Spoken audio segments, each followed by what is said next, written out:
impartición de hoy es un poquito compleja. Para aquellos que no me conocen, soy hijo de la casa Kainos de Restauración y Adoración.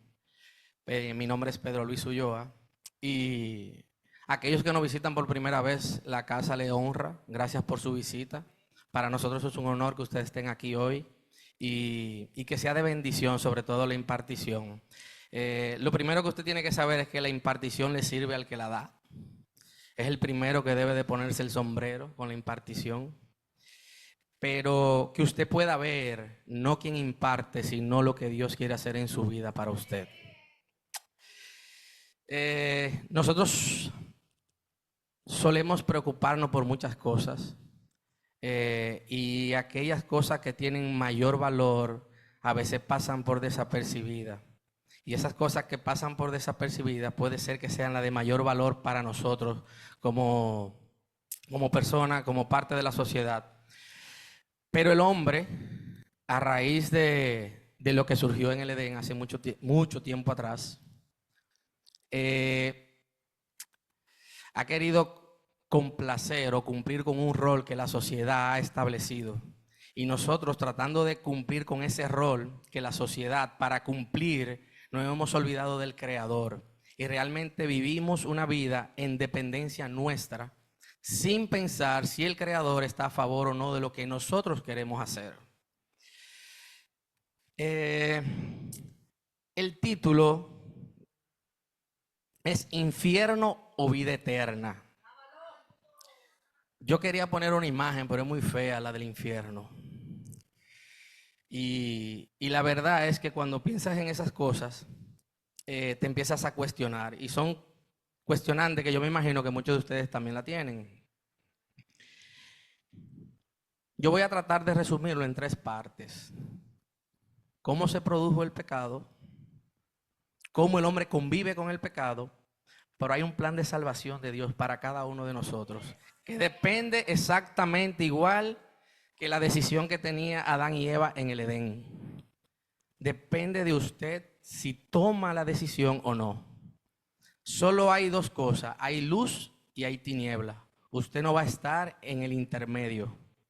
O está en la luz, que es donde está Dios, o está en la tiniebla, que usted sabe quién está ahí. Entonces, a raíz de lo que sucedió en el Edén, Dios le dio la capacidad al hombre de escribir para que nos sirviera de testimonio a nosotros todo lo que sucedió y todo lo que está sucediendo. Sin embargo, todo lo que relata la Biblia, todo, 60 y tantos de libros, se trata de una sola cosa: del amor inconmensurable de Dios por su creación, pero que nosotros no hemos tenido la capacidad de ver. Y para desarrollarlo, voy a hacer algunas preguntas que yo espero que podamos irla entendiendo a medida que se desarrolla el tema. Dentro de estas preguntas ¿estamos nosotros conscientes de cuál es nuestra situación espiritual? Realmente todos sabemos para qué estamos aquí, pero ¿por qué estamos aquí? Yo sé que estoy aquí, pero ¿por qué estoy aquí? ¿Cuál es la consecuencia o cuál es la causa que me llevó a estar aquí hoy en día y no estar en el huerto del Edén sin tener muerte? ¿Cuál es nuestro lastre? ¿Qué es lo que heredamos de esa situación que pasó en el Edén? ¿Cuáles son tus mayores preocupaciones en este momento de tu vida? ¿De qué creemos estar conscientes? ¿Qué creemos que sabemos? ¿Qué nosotros hacemos cada día que creemos saber que será nuestro futuro? ¿Estamos conscientes de esas cosas? ¿Sabemos qué va a pasar el día de mañana cuando cada uno de nosotros nos toque partir? Si es que partimos antes de que llegue el Señor. ¿Qué es aquello por lo que entendemos que debemos estar empeñados cada día? ¿Qué creemos que será nuestro final? ¿O qué entendemos que tendremos en el final? Pero todas esas preguntas yo las reduzco en una. ¿En qué lugar has puesto tu salvación y la de los tuyos? ¿Realmente tu mirada está puesta en la cruz o está puesta en ti? en lo que yo puedo hacer y no en lo que el Señor puede hacer por mí. Para aquellos que posiblemente hayan escuchado poco el tema, el Señor es el creador y el Señor conoce tu vida, conoce tus pasos, conoce todo. Tú no puedes vivir en independencia del Señor. Entonces, por eso es la pregunta, ¿en qué lugar has puesto tu salvación? ¿Qué padre, aunque el hijo sea desobediente, aunque haga lo que no tiene que hacer, siempre lucha para traerlo a casa? Todos lo hacemos. Sin embargo, todos los días nos levantamos con la mirada puesta en que tengo que tener una casa, tengo que cumplir con el trabajo, tengo que cumplir con mi esposa, con mis hijos, con la sociedad, porque yo trabajo para cumplir un rol de aprobación de la sociedad cuando yo no trabajo para que el Señor apruebe lo que yo hago.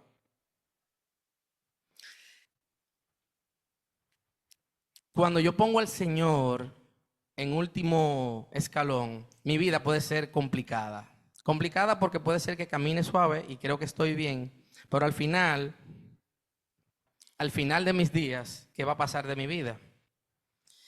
Y para poder tener un contexto de esto, nos vamos a ir a Mateo 16, del 26 al 28 en NTV, para que usted pueda entender que aunque usted se gane el oro de la tierra, aunque usted se gane la plata de la tierra, no le sirve de nada.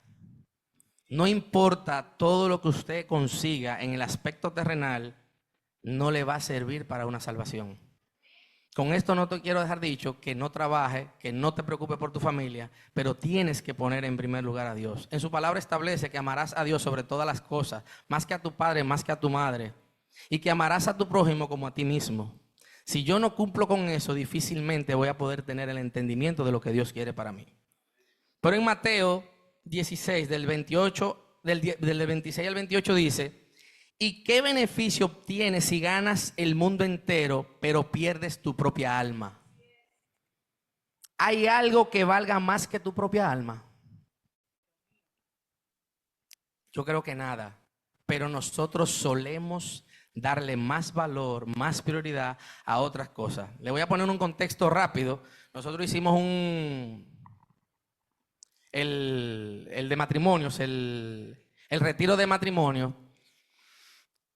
Y la verdad que en algún momento estábamos tratando de ayudar a algunas parejas que no podían llegar porque no todos tenemos la condición económica en algún momento, y eso es entendible, la cena de matrimonio. Pero en ese momento estábamos conversando y dijimos, vamos a ayudar a fulano de tal. Y la pastora dijo, no. Y yo, como, oh, pastora, una cena de matrimonio. No, el problema es que la pastora me explica, y lo entendí perfectamente, cómo es posible que tú no puedas invertir 2.500 pesos por un matrimonio.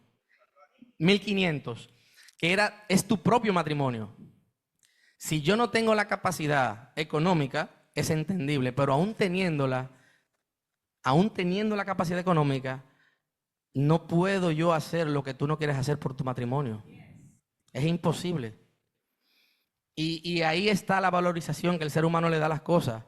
No voy porque son 1.500 pesos a 3 meses o 2 meses del evento, pero sin embargo me puedo ir de fin de semana, me puedo ir a beber, me puedo ir de viaje, puedo hacer un sinnúmero de cosas, pero no invierto en mi matrimonio. De igual manera no invierto en mi alma. Cuando le doy prioridad a todas aquellas cosas banales del mundo y no invierto en mi alma, porque sé que tarde o temprano voy a perder mi alma por no haber tomado la decisión correcta. Y dice, pues el Hijo del Hombre vendrá con sus ángeles en la gloria de su Padre y juzgará a cada persona de acuerdo a sus acciones. Les digo la verdad, algunos de los que están aquí hoy no morirán antes de ver al Hijo del Hombre llegar en su reino. Usted no sabe cuándo se va a acabar el mundo. Y existe la posibilidad que algunos de nosotros tengamos que encontrarnos con esa verdad, y es difícil. Así como hay muchas personas que en un accidente pierden la vida, y permita a Dios que hayan podido tener el momento de decirle al Señor, perdóname, yo te reconozco como único Señor y Salvador.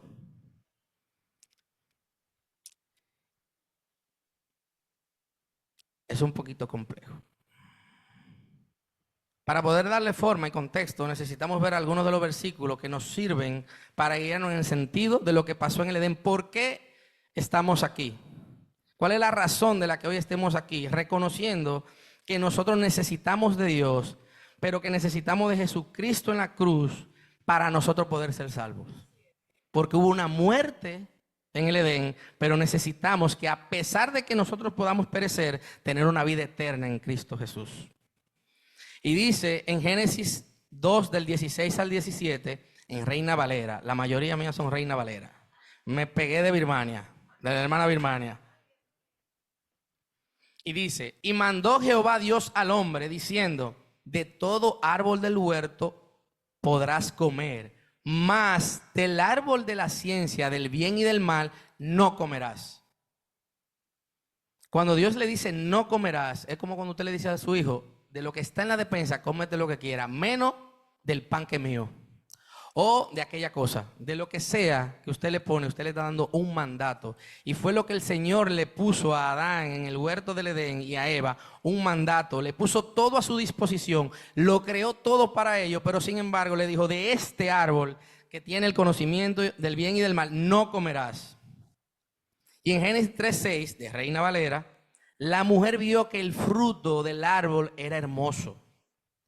Tenemos que tener cuidado con aquellas cosas que la vida nos presenta como hermosas, pero que al final tienen perdición. Le hablo a los hombres, le hablo a las mujeres, le hablo a los que estamos aquí. Todos tenemos la capacidad de pecar en gran manera. Para Dios no está ni el pecado grande ni el chiquito. Son pecado al final. Pero todas aquellas cosas que vemos hermosas pueden ser que sean de perdición. Porque el día que comieres de él, ciertamente morirás, en el caso del árbol. Así que cortó uno de los frutos y se lo comió. Desobedeció el mandato que el Señor había puesto en el Edén. Luego le dio a comer a su esposo y él también comió. En ese momento se le abrieron los ojos y se dieron cuenta que estaban desnudos. Lo que significa que hasta ese momento eran dos príncipes, no tenían de qué preocuparse en lo absoluto. Y podemos redundar muchísimo de lo que pasó a consecuencia de eso. Pero ese hecho en el Edén trastornó el cosmos. Todo cambió automáticamente, todo.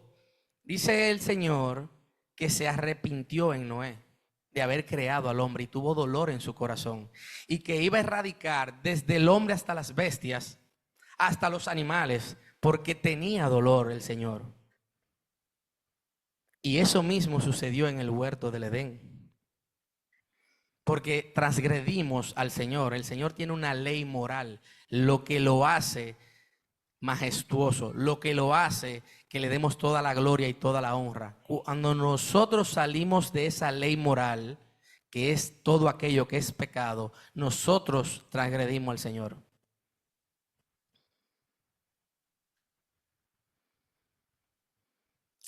¿Qué teníamos aquí de parte de Dios? Un mandato, el cual debía tener una obediencia tanto en Adán como en Eva, lo cual no sucedió. Como hoy en la actualidad tienes la decisión de obedecer lo establecido por Dios o desecharlo.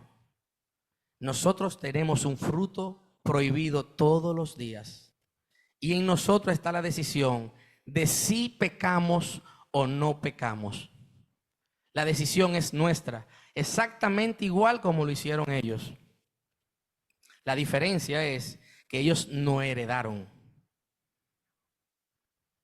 Ellos no heredaron. Y esa transgresión contra Dios es el fruto de que hoy vemos todo lo que sucede y acontece a nivel mundial. El pecado está presente cada día en nosotros. Está de esa misma manera, de tomarlo o desecharlo, o de ser luz.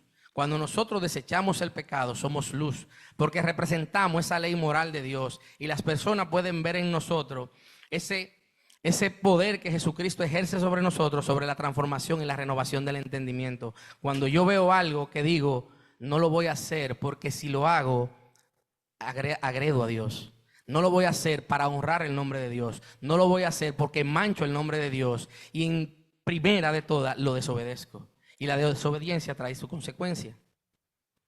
Como resultado de este hecho, Adán y Eva cometieron transgresión contra Dios y su ley moral, por lo cual ahora Adán y Eva transmitieron a toda su descendencia la naturaleza humana herida por el primer pecado, privando por tanto de la santidad y la justicia original. En privación, esto se llama el pecado original. Lo que significa que la razón por la que estamos aquí es por el pecado del huerto del Edén. Esa es la razón por la que estamos aquí. ¿Qué es el pecado? Transgresión consciente de un proceso religioso, cosas que se apartan de lo recto, de lo justo, o la falta de lo que es debido. Eso se considera como pecado. Como resultado, ahora somos de una naturaleza pecaminosa que a su vez trae muerte espiritual. El pecado consiste en la desobediencia a Dios. Cuando dice que tenemos una muerte espiritual, significa que esa cercanía, esa vida espiritual que Adán y Eva tenían con el Padre, ya no es posible. Para poder, todo lo que se deshizo en el huerto del Edén, para poder atraerlo de nuevo, tiene que haber una vida nueva, pero esa vida es solo en Jesucristo. Jesucristo es la persona que va a acercarnos de nuevo al Padre. En la persona de Jesucristo no podemos quitar la mirada de la cruz, porque automáticamente la quitamos, nos estamos alejando del Señor.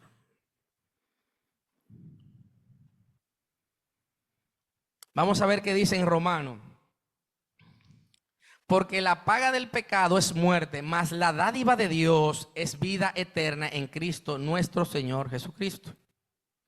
Lo que significa que si yo no reconozco a Jesucristo, si yo no trato de caminar en santidad, no tengo la manera de yo conectar con Dios nuevamente a través del Señor. No lo puedo hacer. Y esa es la parte de cómo funcionó y cómo se desarrolló el pecado. Pero nosotros convivimos con el pecado día a día. Y lo podemos ver con todo lo que sucede, con todas las cosas que pasan en la sociedad, como los hombres atacan a la mujer ataca al hombre, como se ha desalineado el propósito de Dios. La imagen de Dios se ha distorsionado porque ahora hombre con hombre, mujer con mujer, hombre y relaciones matrimoniales. En Romanos 6, del 12 al 14, dice: no dejen que el pecado domine su cuerpo mortal. Le está diciendo que su cuerpo es mortal. No lo obedezcan siguiendo sus malos deseos. No entreguen ninguna parte de su cuerpo al pecado para que se conviertan en instrumento del mal. Nosotros no tenemos 3 posibilidades ni 4, tenemos 2. O somos de la luz o somos de la tiniebla. Y a medida que avance el tema, usted se podrá dar cuenta que esto no es por obra. Usted no tiene la capacidad con ninguna obra suya de ganarse el cielo ni el reino. No la tiene. Su sangre no lava ni un mosquito de pecado. La única sangre que lava de todo pecado es la del Cordero inmolado, Jesucristo. No tenemos la capacidad. Por eso, cuando nosotros nos enfrascamos en que yo no le hago mal a nadie, en que yo llevo una vida santa, en que usted está del lado equivocado. A pesar de que usted tenga un buen corazón, usted está del lado equivocado. Todos saben la historia de Esaú y Jacob. ¿Qué pasó con Esaú y Jacob?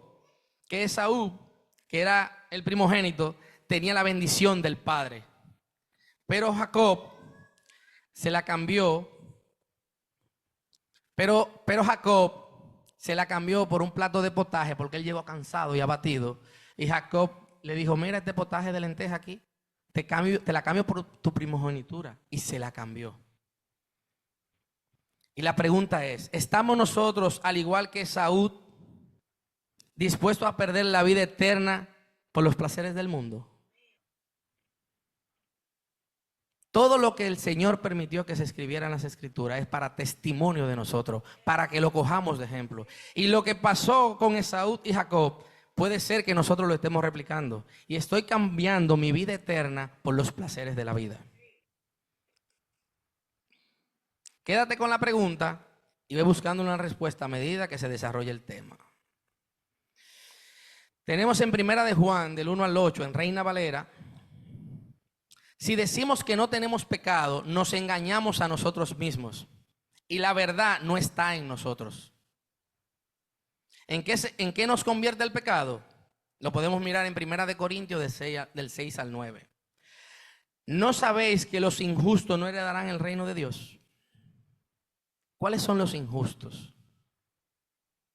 Dice: no erréis, ni los fornicarios, ni los idólatras, ni los adúlteros, ni los afeminados, ni los que se echan con varones, ni los ladrones, ni los ávaros, ni los borrachos, ni los maldicientes, ni los estafadores heredarán el reino de Dios. Y estos erráis, mas ya sabéis que han sido lavados, ya habéis sido santificados, ya habéis sido justificados en el nombre del Señor Jesucristo y por el Espíritu de nuestro Dios. Lo que significa que lo que dice aquí en Corintios no es que los que son fornicarios no van a heredar el reino de Dios. Los que se mantengan, sí. Porque usted tiene todo el derecho de cambiar. La decisión está en usted. Todo el que es ladrón no se va a quedar ladrón la vida entera si toma la decisión de cambiar y reconocer al Señor. Y así sucede con cada uno de los que menciona aquí en Primera de Corintios. Y algo que me llamó mucho la atención mientras hacía el estudio, en Primera de Corintios 6:12 dice: miren cómo Dios glorifica nuestro cuerpo, el cual es creación de Dios. Pues el hombre, para él lo creó todo, pero pongan atención a lo que establece Dios para el hombre. Dice que el Señor glorifica el cuerpo del hombre y nosotros nos creemos independientes de Dios. Sin embargo, Dios fue nuestro creador. Y dice que glorificad a Dios en vuestro cuerpo, porque es templo del Espíritu Santo. Dice: todas las cosas me son lícitas, mas no todas convienen. Todas las cosas me son lícitas, mas yo no me dejaré dominar de ninguna. Las viandas para el vientre y el vientre para las viandas, pero tanto el uno como el otro destruirá Dios. Pero el cuerpo no es para la fornicación, sino para el Señor, y el Señor para el cuerpo. Y más adelante dice: ¿no sabéis que vuestro cuerpo son miembros de Cristo? Quitaré pues los miembros de Cristo y los haré miembros de una ramera. De ningún modo. ¿O no sabéis que el que se une a una ramera es un cuerpo con ella? Exactamente como cuando usted decide casarse y es una carne con una persona, exactamente cuando usted hace todo lo contrario. Porque dice: los dos serán una sola carne, pero el que se une al Señor, un espíritu es con él. Y dice: huid de la fornicación. Cualquier otro pecado que el hombre cometa está fuera del cuerpo. Significa que si yo robo, está fuera del cuerpo. Si yo soy de tropiezo, estoy fuera del cuerpo. Pero dice: mas el que fornica contra su propio cuerpo peca. ¿O ignoráis que vuestro cuerpo es el templo del Espíritu Santo, el cual está en vosotros, el cual tenéis de Dios, y que no soy vuestro? Porque habéis sido comprados por precio. Glorificad pues a Dios en vuestro cuerpo y en vuestro espíritu, los cuales son de Dios. Lo que significa que todo aquello que usted en algún momento ha hecho en su vida por desconocimiento o con conocimiento, peor aún, es contra Dios que lo hace, aún sea en su cuerpo. Cuando un hombre toma la decisión de tener una relación fuera de su matrimonio, peca contra Dios. Lo mismo sucede con la mujer, pero peca contra su propio cuerpo, porque dice que serán una carne. Los dos se vuelven una sola carne. Y esta es la parte como el hombre convive con el pecado. Pero hay un plan de Dios para la salvación de nosotros. Dice: Dios Padre ya tenía un plan desde la fundación del mundo que pudiera satisfacer justicia. Si Dios en el Edén dijo que la paga del pecado era la muerte, y Dios es un Dios justo, ¿qué iba a pasar con el hombre? Porque Dios es un Dios justo y necesitaba satisfacer su justicia. Y la justicia Inevitablemente iba a ser la muerte. Y ahí está el sacrificio del cordero, pero al final eso era representativo de lo que iba a suceder en la cruz. Porque como le dije ahorita, nosotros no tenemos la capacidad de volver a tener una relación cercana con Dios, sino a través de Jesucristo.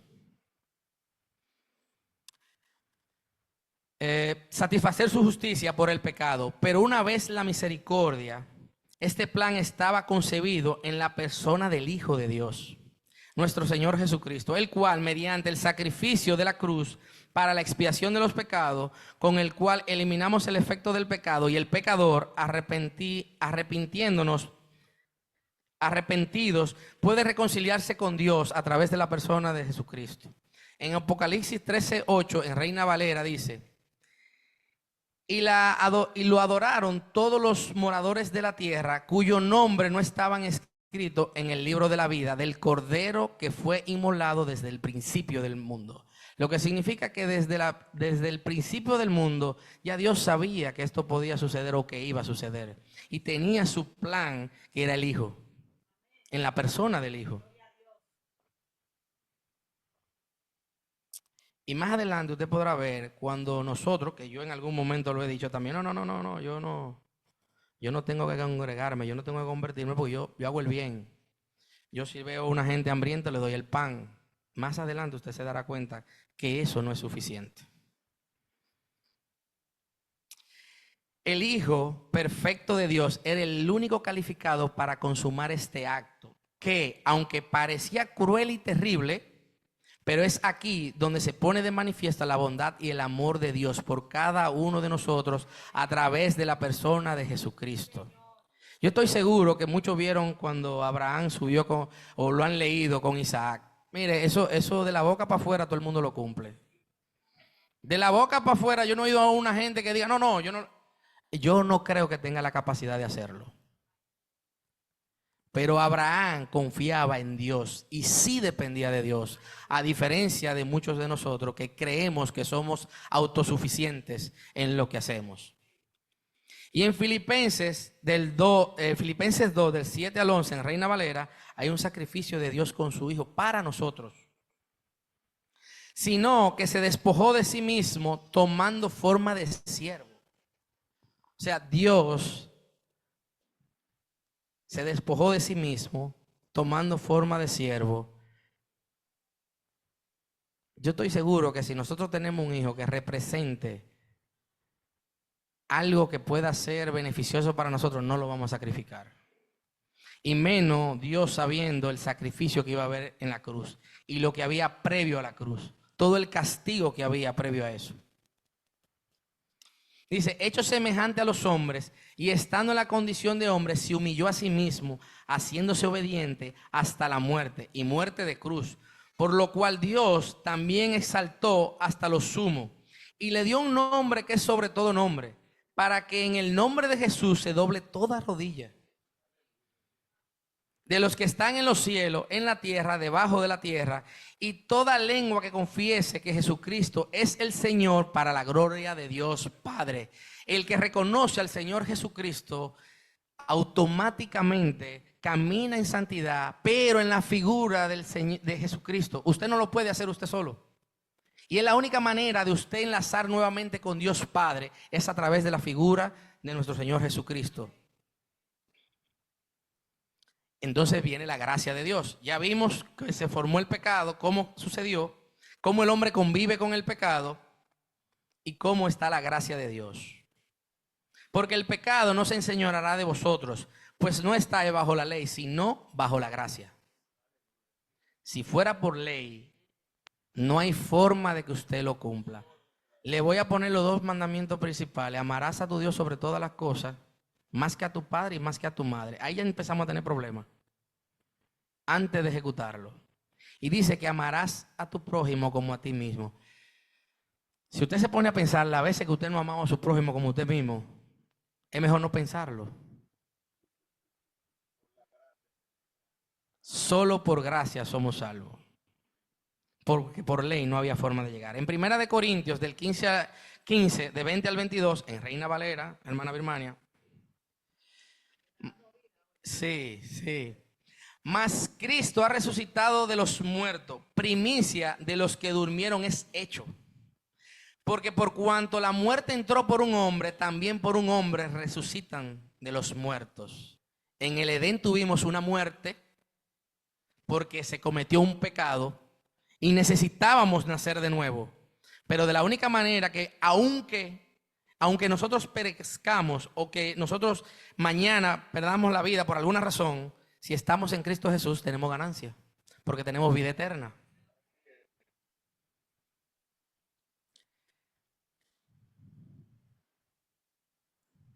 Porque así como Adán todos mueren, también en Cristo todos serán vivificados. La gracia es un don de nuestro Padre Celestial, otorgado a través de su Hijo Jesucristo. La palabra gracia se usa en las Escrituras o se refiere principalmente al poder habilitador de la sanación espiritual ofrecida por medio de la misericordia y del amor de Jesucristo, evitando la muerte espiritual, la cual elimina cualquier acción del hombre para beneficio o ganancia de la vida eterna. Vuelvo para atrás porque lo leí rápido. Dice, la misericordia y el amor de Jesucristo, evitando la muerte espiritual, la cual elimina cualquier acción del hombre en beneficio o ganancia de la vida eterna. Usted no tiene nada que hacer para ganarse la vida eterna más que reconocer a Jesucristo. No hay forma que usted mediante sus obras lo logre. Usted tiene que hacer hechos, y esos hechos o esa conducta es reconocer al Señor. Por medio de la expiación, todos podemos recibir el perdón de nuestros pecados y volvernos limpios ante Dios a través de nuestro Señor Jesucristo. Y está la acción del hombre para una vida espiritual eterna. Y dice, si confesamos nuestros pecados, Él es fiel y justo para perdonar nuestros pecados y limpiarnos de toda maldad. Si decimos que no hemos pecado, a Él le hacemos mentiroso y su palabra no estaría en nosotros. ¿Alguien conoce la historia de Nicodemo? Todos conocemos, hemos oído de la historia de Nicodemo. Nicodemo pertenecía a un grupo de judíos llamados fariseos. También era un gobernante entre los judíos. Muchos fariseos no creían que Jesucristo había sido enviado por Dios, pero Nicodemo sí creía porque veía los milagros que él había hecho. Pero hay algo que a mí me llamó la atención. No sé si alguien lo ha tomado en cuenta, pero dice que Nicodemo fue a buscar a Jesús de noche. De noche. Yo no sé si usted me está entendiendo. Yo lo que le quiero dejar dicho es, lo que le quiero dejar dicho, ¿es usted cristiano solo de noche? Cuando nadie te ve. ¿Yo soy cristiano cuando nadie me ve? ¿O yo soy cristiano de día y de noche? ¿O soy cristiano 24/7, 360? Porque Nicodemo podía ir de día. ¿Por qué tomó la decisión de ir de noche? Porque no quería perder lo que ya tenía. Y tomó la decisión de ir de noche. Pero pudo haber ido de día. Nosotros queremos ir, somos cristianos en la casa después de las 7 o antes. ¿A qué hora somos cristianos? No tenemos una hora para ser cristianos. Exacto. Y le dice, Rabí, sabemos que has venido de Dios como maestro, porque nadie puede realizar las señales que tú realizas si no está con Dios. Entonces, aquí la parte cuando ahorita le dije, para que usted vea que su sangre no lava, no quita, no hace nada, más que darle vida, porque Dios lo decidió así. En Juan 3, del 3 al 7 dice, respondió Jesús y le dijo, de cierto te digo, que el que no naciere de nuevo no puede ver el reino de Dios. Y Nicodemo le responde, ¿cómo puede un hombre nacer siendo viejo? ¿Puede acaso entrar por segunda vez en el vientre de su madre y nacer? Y respondió Jesús a Nicodemo, el que fue de noche, de cierto te digo, que el que no naciere de agua y espíritu no podrá entrar en el reino de Dios. Vuelvo para atrás. El que no naciere del agua y del Espíritu no podrá entrar en el reino de Dios. ¿Qué quiero dejar dicho con esto? Que sus obras a usted no lo van a llevar al reino de Dios. Solo reconociendo, naciendo del agua y del Espíritu, usted entrará en el reino de Dios. De lo contrario, olvídese de eso. No hay obra humana que logre ese efecto. No la hay. Y todo eso conlleva la vida que viene después de ser cristiano. Caminar en obediencia, caminar en santidad, en la persona de Jesucristo, sin quitar la mirada de la cruz, porque automáticamente usted la quite, tiene problemas. ¿Qué le pasó a Pedro en la barca? Pedro iba caminando sobre el agua, pero tan pronto quitó la vista, se hundió. Lo mismo nos sucede a nosotros. Si caminamos en santidad es porque Jesucristo nos lo permite, porque Dios nos lo permite, porque en nosotros no hay nada bueno, porque venimos de una naturaleza caída, de una naturaleza de desobediencia. Yo siempre le digo a un amigo o un colega de trabajo, si tú permites que dos personas se nazcan, crezcan y se reproduzcan en dos habitaciones diferentes, y las juntas, vas a ver el pecado. Porque eso es nuestra naturaleza. Esa es nuestra naturaleza. La carne, eso es lo que llama. En Romanos 5:2, por quien también tenemos la entrada de la fe a esta gracia, en la cual estamos firmes, y nos gloriamos en la esperanza de la gloria de Dios. Jesús le dijo, yo soy el camino, la verdad y la vida. Nadie va al Padre si no es por mí. Vuelvo para donde Nicodemo. Si usted no nace del nuevo, del agua y del Espíritu, no entra al reino de los cielos. Jesús es el único, el camino, la verdad y la vida. Yo no le puedo orar a una virgen porque no voy para ningún lado. Es un pedazo de cemento de lo que lo hagan. Yo debo de entender que mi única manera de llegar al Padre es a través de la persona de Jesucristo. No voy a llegar a través de ningún otro. Y no, eso no significa que usted no reconozca la grandeza de María. Pero no es Dios. No tiene la capacidad de Dios. En Efesios 2, del 8 al 9, Reina Valera de nuevo, Birma. Porque por gracia sois salvos por medio de la fe. Y esto no de vosotros, pues don de Dios es. No por obra, para que nadie se gloríe. Porque somos hechura suya, creados en Cristo Jesús, para las buenas obras, las cuales Dios preparó de antemano para la abundancia, para que anduviésemos en ella. Tengo la consecuencia del pecado. Es el lastre de por vida que tengo.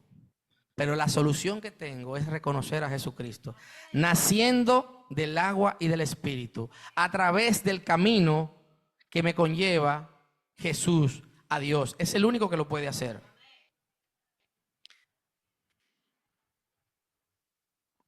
Dice para que nadie se gloríe. Por eso decía ahorita que yo no puedo decir que yo soy bueno, que yo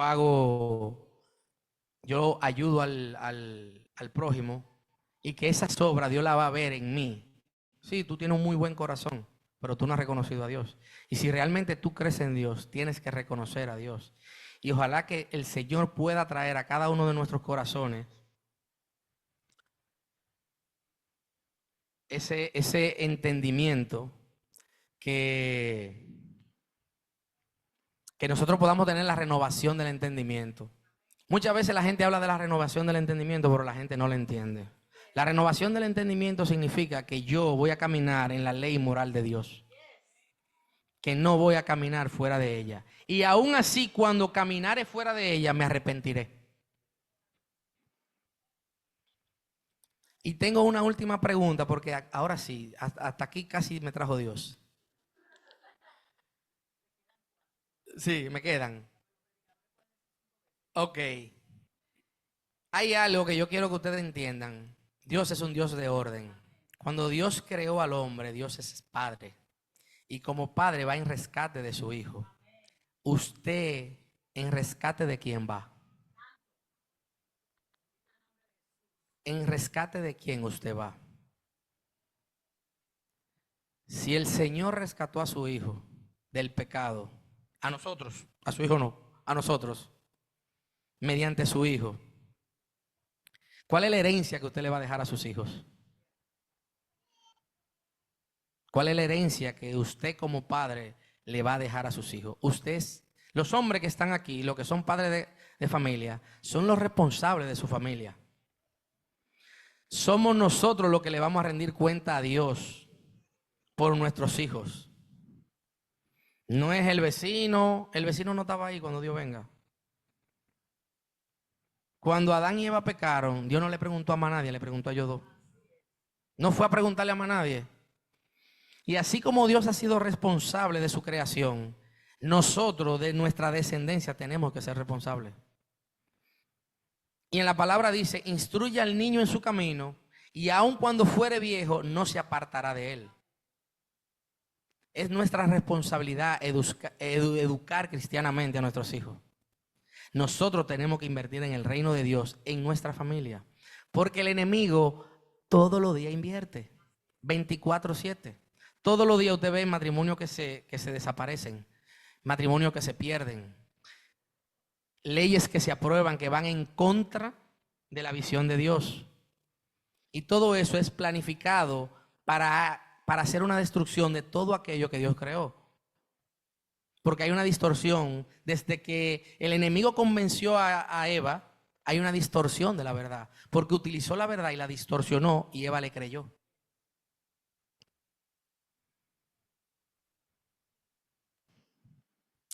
Y la pregunta es esa. ¿Cuál es la herencia que le dejas a tus hijos y familiares? ¿Será acaso la misma que heredamos de Adán y Eva? En 2 Corintios 3, del 16 al 17, dice que toda escritura es inspirada por Dios, útil para enseñar, para redarguir, para corregir, para instruir en justicia, a fin de que el hombre de Dios sea perfecto, enteramente preparado para toda buena obra. Repito, 2 Corintios 3, del 16 al 17. Toda la escritura es inspirada por Dios y útil para enseñar, para redarguir, para corregir, para instruir en justicia, a fin de que todo hombre de Dios sea perfecto, enteramente preparado para toda buena obra. Y les dejo con esa pregunta: ¿cuál es la herencia que le vas a dejar a tu hijo? ¿Y cuál es la inversión que vas a hacer en tu vida espiritual? Si todos los días seguiré llevando el mismo estilo de vida sin poner a Dios delante, sé lo que me depara el destino. Pero si pongo a Jesucristo, nuestro único Señor y Salvador, en mi mirada siempre, también sé lo que me depara. Vida eterna, aunque perezca, aunque muera, tendré vida eterna. Y hasta aquí me ayudó el Señor.